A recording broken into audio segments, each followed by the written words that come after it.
the 5 R's of note taking. First, record. During the lecture, write all the meaningful information legibly. Second, reduce. After the lecture, write a summary of the ideas and the facts using the keywords as keywords. Summarizing as you study helps to clarify meanings and relationship of ideas, reinforce continuity, strengthen your memory retention, and also it will help you to prepare for exams in advance. Third, recite. To study properly, you must recite all the information in your own words without looking at the notes or the text. Fourth, reflect.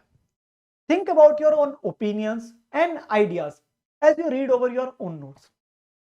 Raise questions and try to answer them creatively. Record the original ideas in your notebook and review them regularly.